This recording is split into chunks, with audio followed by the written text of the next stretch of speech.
மோகாநிதி, கந்தசாமியோடைய பேச்சை கவனிச்சிங்க கூர்ந்து, வலியத்தானங்க வெளிப்படுத்தணும். அதில் நீங்கள் வேற என்ன பார்க்குறீங்க? திமுக பார்க்கக்கூடிய பார்வை எங்களுக்கு இல்லை அப்படின்ற ஒரு பதிலை சொல்கிறார். உங்களுடைய பார்வை? இல்லை, இப்போது தாவேகா வந்து fake narrative politics, sofa model politics இதெல்லாம் பண்ணிவிட்டு இப்போது டேக் டைவர்ஷன் பாலிடிக்ஸ் எடுத்துருக்கிறாங்க. என்னென்னா மடைமாற்றம் செய்யணும் மக்களை, ஏதாவது சொல்லி மடைமாற்றம் செஞ்சுக்கிட்டே இருக்கணும் மக்களை அப்படிங்கிறது தான். சார், வழி இருந்தால் நீங்கள் விசாரணையில் போய் சொல்லுங்கள். பொது வழியில் சொல்லணும்னு என்ன அவசியம் இருக்குது? அந்த வழியை நீங்கள் மக்கள்கிட்ட சொல்கிறதுனால நீங்கள் என்ன மக்கள் மத்தியில் ஏற்படுத்த நினைக்கிறீங்க? அந்த ஒரு விஷயம் இருக்குல்ல. ஆல்ரெடி ஒரு வழக்கு நீதிமன்றத்தில் நிலுவையில் இருக்குது. அந்த வழக்கு சம்பந்தமாக நீங்கள் கருத்துக்களை சொல்லலாம். நீங்களே நீதிபதியானீங்கன்னா என்ன அர்த்தம்? ஆதவர்ஜுனா அவர்கள், மாண்புமிகு அமைச்சர் அவர்கள் என்ன உச்சநீதிமன்ற நீதிபதியா? கொன்று குவித்தார்கள் அப்படின்னு பேசுறாரு. இதெல்லாம் ஒரு பொது வழியில ஒரு நீதிமன்றத்தில் இருக்கிற ஒரு வழக்கை இன்னொரு நீதிமன்றமே கருத்து தெரிவிக்காது. அதுதான் முன்னாடி பேசின பத்திரிகையாளர் அவர்கள் கூட சொன்னார், சப்ஜுடைஸ் அப்படின்ற ஒரு விஷயம். அந்த இடத்துல நீங்க விசாரணை நடந்து கொண்டிருக்கிற ஒரு விஷயத்துல நீங்க தீர்ப்பை எழுதின மாதிரி 41 பேரை கொன்று குவித்தார்கள் அப்படின்ற விஷயம்லாம் நீங்க வன்மத்தை தான் கேட்குறீங்க. இன்னைக்கு வரைக்கும் திமுகவின் மீது நீங்க எப்படி பிரச்சாரத்துல பயன்படுத்தினீங்களோ அதே வன்மம் தான் இன்னைக்கு ஆட்சிக்கு வந்து இன்றைக்கு உங்களை எதிர்த்து மக்கள் வந்து போராடிட்டு இருக்கிறாங்க. விவசாயிகள் களத்தில் நின்று போராடிட்டு இருக்கிறாங்க. பவர் கட்டு, இன்னைக்கு மின்தடை காரணமாக மக்கள் போராட்டத்தில் இருக்கிறாங்க. இது அத்தனைக்கும் ஏதாவது பதில் இருக்கா இந்த அரசுல? ஆனா இதை எப்படி டேக் டைவர்ஷன் பண்றது அப்படிங்கிறதுக்காக இந்த தீர்ப்பை வந்து இந்த ஆதவர்ஜுனா அவர்களுடைய உரையை வந்து நியாயப்படுத்திட்டு இருக்கிறாங்க வழி அப்படின்ற ஒரு விஷயத்தின் அடிப்படையில். சார், ஆதவர்ஜுனா பேச்சில இருந்து ஆதவர்ஜுனா என்ன நீதிபதியா? இல்ல, நான் பண்ணிக்கோங்க. அது வந்து அவர் சேர்த்து சொன்னாரு, இதுக்கு வந்து எல்லாம் பேசிட்டு சட்டம் தன் கடமையை செய்யும் அப்படின்னு. அந்த வழியை சொல்லிட்டு சட்டப்படி தான் அது நடக்கும். எழுதியதற்கு பிறகு நடவடிக்கை உங்களோட நேரத்தில் நான் கேட்க வேண்டிய கேள்வி, ஆதவர்ஜுனா நீதிபதியா? அவரே தீர்ப்பு எழுதிக்கிறாரேன்னு கேட்குறீங்க. தேர்தல் பரப்புரை கூட்டத்தில் கூட முதலமைச்சர் விஜய், இப்போதைய முதலமைச்சர், தாவேகாவினுடைய தலைவர், லேட்டா வந்தது தான் காரணம், அவர் தான் 41 பேருடைய உயிரிழப்புக்கும் பொறுப்பேற்கணும் திமுக சொன்ன குற்றச்சாட்டு. வழக்கு விசாரணையில் இருக்கும்போது திமுகவும் அப்படியான குற்றச்சாட்டை தானே சொன்னாங்க. அப்ப திமுக என்ன நீதிபதிகளா? இல்ல, காரணத்தை சொன்னோம். இது ஒரு காரணமாக இருக்கலாம். கொன்று குவித்தார்கள், காவல்துறையின் மூலமாக நடந்தது, அதற்கு பின்புலத்தில் என்ன நாள் இருக்கலாம். ஆனா அவருடைய சொல்ல வந்த சாராம்சம் அப்படித்தானே புரிஞ்சுக்கணும்னு கந்தசாமி சொல்றாரு. கொன்று குவித்தார்கள் அப்படின்றது நேரடியா நீங்க வந்து திமுக தான் இதுக்கு முழுக்க காரணம். திமுகவே நேரடியா நீங்க என்ன அப்பொழுது இருந்து அவங்க சொல்றது அதுதான். இவங்க வந்து இவங்களாகவே இந்த ஒரு விஷயத்தை ஏற்படுத்தினாங்க. இது கட்டமைக்கப்பட்ட ஒன்று, கரூர் சம்பவம் அப்படிங்கிறது. அதன் அடிப்படையில தான் அவங்க டிராவல் பண்ணிட்டு இருக்காங்க. அதை நாம மறுத்தே ஆகணும். உண்மையா காரணங்கள் நீங்க என்ன காரணங்கள் வேணாலும் சொல்லலாம். அதாவது அவர் கூட சொன்னார், நேரம் தாமதமாக வந்தது, வழிநடுக மக்கள் வந்தாங்க, அதனால நாங்கள் நேரம். சார், 8 மணி கூட்டத்திற்கு 8 மணிக்கு சென்னையில இருந்து கிளம்புறதுல நீங்க என்ன ஒரு சமாளிஃபிகேஷன் சொல்ல போறீங்கன்னு எனக்கு தெரியல.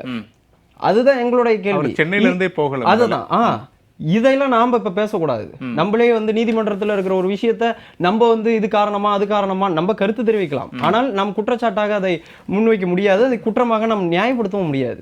இதுதான் விஷயம். இன்னைக்கு உச்சநீதிமன்றத்துல என்ன நடந்திருக்கு அப்படின்னா, இது ஏதோ தாவேகாவிற்கு வெற்றி, திமுகவிற்கு இது தோல்வி அப்படின்ற இதே கிடையாது. அந்த கான்செப்டே சிபிஐ இன்வெஸ்டிகேஷனுக்கு இதற்கு முன்னாடி வழக்குல உச்சநீதிமன்றம் சென்றார்கள். அப்பயும் இதே மாதிரி ஒரு நெரேட்டிவ் தான் செட் பண்ணாங்க. ஏதோ திமுக வந்து மிகப்பெரிய தோல்வி, திமுகவுடைய நாடகங்கள்லாம் உடைஞ்சிருச்சு அப்படின்ற மாதிரிலாம் ஒரு நெரேட்டிவ் செட் பண்ணாங்க. ஆக்சுவலா சுப்ரீம் கோர்ட் என்ன சொன்னாங்க? திமுகவின் மீது ஏதோ விமர்சனம் வைத்தார்களா? பழைய வழக்குல அரசின் மீது ஏதாவது விமர்சனம் வைத்தார்களா? நான் இந்த மேட்டருக்குள்ளேயே போகல. சிபிஐ இன்வெஸ்டிகேஷன் எப்படி போச்சு? நான் இந்த மெரிட்ஸ் ஆஃப் த மேட்டருக்கே நான் போகல. பிரைமா ஃபேசி மேட் அவுட்ல நான் வந்து சிபிஐ இன்வெஸ்டிகேஷனுக்கு மாத்துறேன். இவ்வளவுதான் விஷயம் அதுல.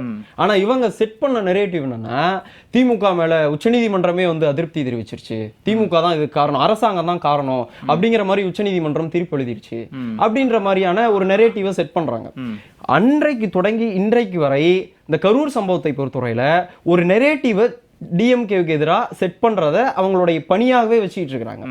இன்னைக்கு வரைக்கும் ஆட்சி பொறுப்பேற்ற நாளிலிருந்து இன்னைக்கு வரைக்கும் தமிழ்நாட்டு மக்களுக்காக என்ன நலன் செய்தார்கள் அப்படின்ற விஷயமோ இல்ல ஏதாவது ஒரு சட்ட திட்டங்களை கொண்டு வந்திருக்கிறோம் அப்படிங்கிற விஷயமோ தாவேகா தரப்புல இருந்து பேசப்படுதா?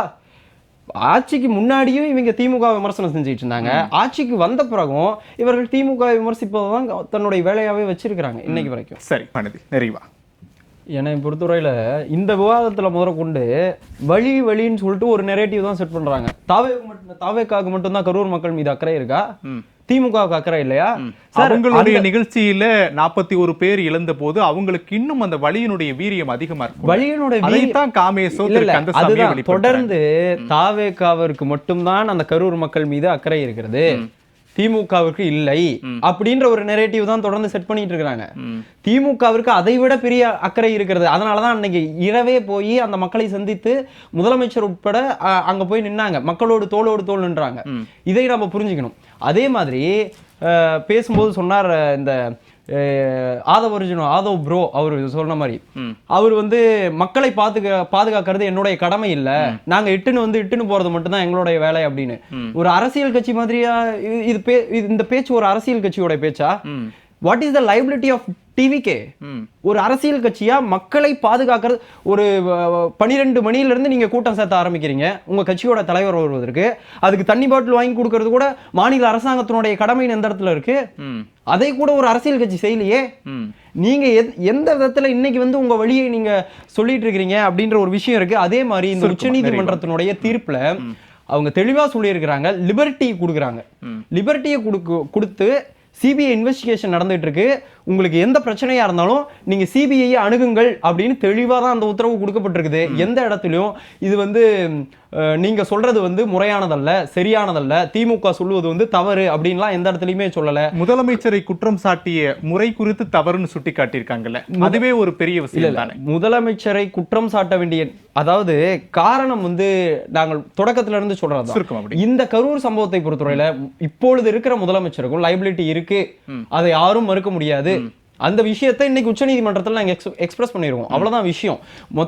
மற்றபடி நான் இறுதியா சொல்ல வேண்டியது ஒன்னே ஒண்ணுதான், கரூர் சம்பவத்தை பொறுத்தவரையில நேர்மையான விசாரணை நடக்க வேண்டும் அப்படிங்கிறது தான் திமுகவினுடைய மிக முக்கிய நோக்கம். கரூர் சம்பவத்துடைய வெளிப்பாடு தான் இந்த வழக்கம் கூட. அப்படி புரிஞ்சுக்கலாம். சரி, நிறைவா எடுத்துக்கிட்டேன்.